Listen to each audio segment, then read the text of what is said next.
ಇವರು ಧಾರವಾಡದ deputy collector ಆಗಿದ್ದವರು. Lingayat ಶೈಕ್ಷಣಿಕ ನಿಧಿಯನ್ನು ಸ್ಥಾಪಿಸಿ ಲಕ್ಷಾಂತರ ವಿದ್ಯಾರ್ಥಿಗಳ ಶಿಕ್ಷಣಕ್ಕೆ ಕಾರಣೀಭೂತರಾದವರು. ತನಗೆ ಸ್ವಲ್ಪ ಸಮಾಜಕ್ಕೆ ಸರ್ವಸ್ವ ಎಂಬ ಗಾದೆಯಂತೆಯೇ ಬದುಕಿದವರು. ಅವರೇ ಗಿಲಗಂಚಿ ಗುರುಸಿದ್ದಪ್ಪನವರು. ಗಿಲಗಂಚಿ ಗುರುಸಿದ್ದಪ್ಪ ಅವರು 1841ರಲ್ಲಿ ಧಾರವಾಡದಲ್ಲಿ ಜನಿಸಿದ್ರು. ಶಿಕ್ಷಣದ ಮಹತ್ವ ಅರಿತಿದ್ದ ಕುಟುಂಬದಲ್ಲಿ ಇವರು ಜನಿಸಿದ್ದರಿಂದ ಇವರಿಗೆ ಪ್ರಾಥಮಿಕ ಹಾಗೂ ಹೈಸ್ಕೂಲ್ ಶಿಕ್ಷಣ ದೊರೆಯಿತು. ಆ ಕಾಲದಲ್ಲಿ ಹೈಸ್ಕೂಲ್ ಶಿಕ್ಷಣ ಪಡೆದ ಕೆಲವರಲ್ಲಿ ಇವರೂ ಒಬ್ಬರಾಗಿದ್ರು. ನಂತರ ಸ್ವಂತವಾಗಿ ಕಾನೂನು ಶಿಕ್ಷಣವನ್ನ ಮುಗಿಸಿದ್ರು. ನಂತರ ಕಂದಾಯ ಇಲಾಖೆಯಲ್ಲಿ ಕಾರಕೂನರಾಗಿ ಸರಕಾರಿ ಸೇವೆಗೆ ಸೇರಿದ್ರು.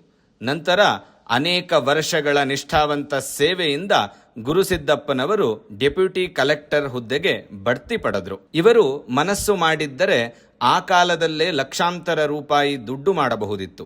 ಆದರೆ ಇವರು ಕೇವಲ ತಮಗಾಗಿ ಯೋಚಿಸದೆ ಇಡೀ ಸಮಾಜಕ್ಕೆ ಒಳಿತಾಗುವ ಕೆಲಸ ಮಾಡಬೇಕೆಂದು ಯೋಚಿಸಿ ಗುರುಸಿದ್ದಪ್ಪ ಮತ್ತು ಅರಟಾಳ್ ರುದ್ರಗೌಡರು ಸೇರಿ 1883ರಲ್ಲಿ ಲಿಂಗಾಯತ ಶೈಕ್ಷಣಿಕ ನಿಧಿಯನ್ನ ಸ್ಥಾಪಿಸಿದ್ರು. ಆ ಕಾಲದಲ್ಲೇ ಅಂದರೆ 1883-84ರಲ್ಲಿ 2,15,500 ರೂಪಾಯಿಗಳನ್ನ ಮಕ್ಕಳ ವಿದ್ಯಾಭ್ಯಾಸಕ್ಕಾಗಿ ಸಂಗ್ರಹಿಸಿದ್ರು. ಇಂದು ಈ ಸಂಸ್ಥೆ ಲಿಂಗಾಯತ ವಿದ್ಯಾಭಿವೃದ್ಧಿ ಸಂಸ್ಥೆ ಎಂಬ ನಾಮದಿಂದ KLE society Belagavi, BLDE association Vijayapura, Basaveshwara Vidyavardhaka Sangha Bagalkot, Veerashaiva ವಿದ್ಯಾವರ್ಧಕ ಸಂಘ ಬಳ್ಳಾರಿ, ಶರಣ ಬಸವೇಶ್ವರ ವಿದ್ಯಾವರ್ಧಕ ಸಂಘ ಗುಲ್ಬರ್ಗಾ ಇವುಗಳಲ್ಲಿ ಪ್ರತಿಯೊಂದು ಶಾಲೆ, ಕಾಲೇಜು, ಮೆಡಿಕಲ್ ಕಾಲೇಜು ಮತ್ತು ಇಂಜಿನಿಯರಿಂಗ್ ಕಾಲೇಜುಗಳನ್ನು ನಡೆಸುತ್ತಿರುವ ದೊಡ್ಡ ಸಂಸ್ಥೆಯಾಗಿ ಬೆಳೆದು ನಿಂತಿದೆ.